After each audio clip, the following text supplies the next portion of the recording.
Bonjour. En fait, pour moi, il est minuit, nous sommes samedi soir. Nous venons d'apprendre que les messes du dimanche sont annulées. C'est un traumatisme pour tous. On ne vous abandonne pas, on va faire des petites vidéos et on va voir au fur et à mesure, mais du coup, pour commencer, eh bien, je vous propose simplement de vous donner l'homélie par rapport à ce dimanche. L'évangile du dimanche, c'est l'évangile de la Samaritaine. Et justement, c'est un évangile, je trouve, qui explicite bien ce qui se joue aujourd'hui. Vous voyez, donc imaginez la scène, Jésus qui est là, avec les yeux embués de larmes, qui se tourne vers cette Samaritaine en lui disant « Si tu savais le don de Dieu ». Et à ce moment-là, arrivent des gens qui bousculent Jésus, « Écoutez, poussez-vous de là, Jésus, voilà, on a quelqu'un qui est en train de mourir de soif. Si vous voulez faire quelque chose d'utile, arrêtez de parler et venez nous aider. » Jésus aide, puis il se dit, bon, je reviendrai un peu plus tard pour continuer à parler à ma Samaritaine.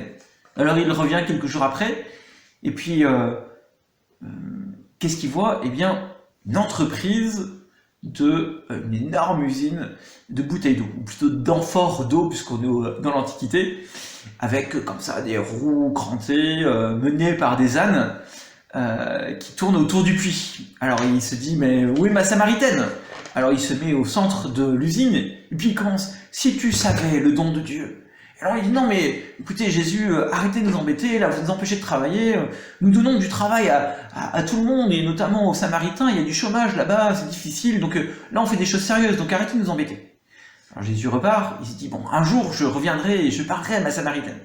Alors il revient, et là, pareil, il voit toute une troupe qui est en train de continuer à creuser dans le puits. Alors il se met au milieu, et il recommande, si tu savais le don de Dieu. On lui dit, non, non, mais Jésus, poussez-vous de là, vous comprenez, le puits est asséché, les gens meurent de soif, alors c'est une question de vie ou de mort, vous comprenez, on n'a pas le temps de s'occuper de vous, et de ce que vous êtes en train de nous dire, vous reviendrez plus tard. Alors Jésus repart, il revient une dernière fois, puis là encore, il y a tout un attroupement, il se met au milieu, si tu savais le don de Dieu. Ah non, non, mais écoutez Jésus, vous voyez, en creusant, bien, on a sorti un virus, les gens sont malades, et là, voilà, maintenant on n'a plus le temps de parler de choses futiles, voilà, il faut parler de choses sérieuses, de choses vraiment importantes, question de vie ou de mort là encore, et même de plus en plus, voilà, donc voilà, pour l'instant, on verra un peu plus tard, mais pour l'instant, voilà, ne nous embêtez pas. Et vous voyez, ce qui se passe, en fait, dans ce que je viens de vous raconter, eh bien c'est ce quiproquo, cette ambiguïté entre, d'un côté, la soif du corps, et puis la soif de l'âme, la fragilité du corps et la fragilité de l'âme. Bien sûr, l'Église, elle a toujours été pro-corps. Elle a défendu le corps, elle a défendu la santé. Quand il y avait, par exemple, l'hérésie des Ancratites, eh bien, elle a combattu cette hérésie en disant que voilà, le corps est bon. Néanmoins, eh bien, il y a un moment où il faut comprendre que ce corps n'est pas le tout. Effectivement, il y a bien un enjeu de vie et de mort. Mais cet enjeu de vie et de mort, eh bien, c'est aussi l'enjeu de la vie et de la mort de l'âme. En quoi croyons-nous? En quoi avons-nous mis notre espérance? Est-ce que le plus important, c'est notre corps, ou est-ce que le plus important, c'est notre âme? Vous savez, voilà, parfois on risque de se perdre là-dedans. C'est cette histoire, alors on raconte cette histoire qui s'est passée, soi-disant, pendant la Deuxième Guerre mondiale, un monastère de moines qui prient vraiment, hein, en apparence, les moines ont donné leur vie. Et puis un jour, eh bien, il y a un bombardement nazi, et à ce moment-là, tous les moines ont peur. On va mourir. Et ils commencent à quitter l'église pour s'enfuir. Et là, il y a un moine qui se lève et qui dit, écoutez, mes frères, est-ce que vous y croyez ou pas? Est-ce qu'on est là pour cette vie ou est-ce qu'on est là pour la vie éternelle?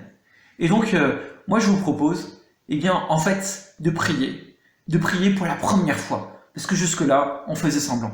Et ce moine se rassied, et il commence l'office, et tous les autres moines reviennent, et ils disent l'office. Et vous voyez, aujourd'hui, eh bien, ce moine comme ça qui se lève, eh bien, pour moi, c'est Monseigneur Pascal Roland, voilà, qui s'est levé il y a quelques jours, et qui a dit, voilà, peut-être qu'il est temps de se repositionner. Qu'est-ce qui est vraiment important pour nous? Qu'est-ce qui est le centre de notre foi? Est-ce que nous y croyons vraiment? Vous voyez, alors je vous le cite, hein, voilà, avons-nous peur? Non. car les chrétiens ne craint pas la mort. Il n'ignore pas qu'il est mortel, bien sûr, mais il sait en qui il a mis sa confiance. Il croit en Jésus qui lui affirme « Moi je suis la résurrection et la vie, celui qui croit en moi, même s'il meurt, vivra. Quiconque vit et croit en moi ne mourra jamais. » Et puis un chrétien, nous dit Pascal Roland, Monseigneur Pascal Roland, ne s'appartient pas à lui-même. Sa vie est donnée, car il suit Jésus qui enseigne « Celui qui veut sauver sa vie la perdra, mais celui qui perdra sa vie à cause de moi et de l'Évangile la sauvera. » Le chrétien ne s'expose pas indûment, mais il ne cherche pas non plus à se préserver. Bien, voilà notre position de chrétien, si vous voulez. Bien sûr que nous, les chrétiens, nous ne pouvons pas nous résigner à cette maladie, à ce virus. Bien sûr qu'il nous faut combattre, bien sûr qu'il faut éviter de transmettre ce virus. Bien sûr qu'il faut prier pour qu'il disparaisse. Bien sûr que voilà, il nous faut travailler à cela. Néanmoins, nous n'avons pas peur de mourir. Nous n'avons pas peur de faire comme à la grande époque, dit Pascal Roland, Monseigneur Pascal Roland, à un moment de la peste, où les chrétiens choisissaient de risquer leur vie pour enterrer les morts. Les chrétiens choisissaient de risquer leur vie pour soigner les malades. Les chrétiens choisissaient de risquer leur vie pour accompagner les plus démunis et ceux qui étaient seuls. Eh bien, vous voyez, c'est ça l'esprit. Parce que tout simplement, cette vie n'est qu'un outil, une étape pour la vraie vie, la vie éternelle. Voilà, la vie éternelle. Nous sommes citoyens des cieux. Nous sommes faits pour la vie éternelle, pour aimer le bon Dieu et être avec lui pour l'éternité. Et c'est ça qui compte. Si tu savais le don de Dieu, eh bien c'est ça, c'est l'éternité. Alors voilà, bien sûr que du coup, vous voyez, pour nous chrétiens, il faut avoir un très bon discernement. Voilà, comment est-ce que je peux aider la société? Comment est-ce que je peux être exemplaire? Comment est-ce que je peux contribuer à diminuer ce virus? Mais aussi, ne pas se perdre. Ne pas perdre notre espérance. Et être capable de témoigner dans ce monde que eh bien, notre foi, la messe où le Christ s'offre à nous pour nous donner la vie, notre désir de sainteté, eh bien ça c'est plus fort. Et que s'il faut, eh bien nous donnons notre vie. Et que s'il faut, eh bien nous acceptons de mourir, tout simplement, pour le Christ. Voilà. Les martyrs l'ont fait, il vient à nous de le faire, avec tout le discernement, toute l'attention, toute la délicatesse, toutes les précautions, évidemment, que nous pouvons avoir. Vous voyez, ma conviction profonde, et je termine là, ma conviction profonde, eh bien c'est que des virus comme ça, eh bien désormais, parce que notre société, notre monde est comme ça, probablement qu'on en aura tous les 2-3 ans. C'est pas moi qui le dis, hein, c'est des scientifiques aussi. On a eu le SRAS, on a notre virus actuel, le coronavirus, et puis sans doute que dans 3 ans, il y en aura d'autres, et dans 3 ans, d'autres, etc. Et donc il y a un moment, il faut que nous nous repositionnions. Voilà. Que voulons-nous transmettre à notre société? Que voulons-nous transmettre à notre France, à notre pays?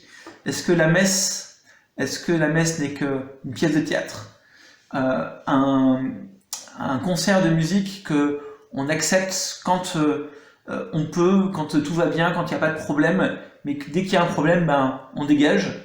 Voilà. Est-ce que la messe, est-ce que notre prière, c'est accessoire ou est-ce que c'est l'essentiel? Voilà. Vous voyez, la nourriture est essentielle, la boisson, le fait de boire est essentiel. Eh bien la messe, la prière, la foi, la vie en Dieu sont encore plus essentielles. Voilà, il y a une autre nourriture encore plus essentielle à la fois. Alors, nous ne choisissons pas, c'est comme ça. Nous faisons confiance à nos gouvernements, nous faisons confiance à nos évêques. Et c'est important d'être dans l'obéissance. On ne peut pas se prétendre chrétien et ne pas être dans l'obéissance. Vous savez, c'est Sainte Thérèse de Lisieux. Oui, mais si nos supérieurs se trompent, en leur obéissant, vous ne vous trompez pas. Le péché originel, c'est le péché de désobéissance. Donc l'obéissance est absolument nécessaire.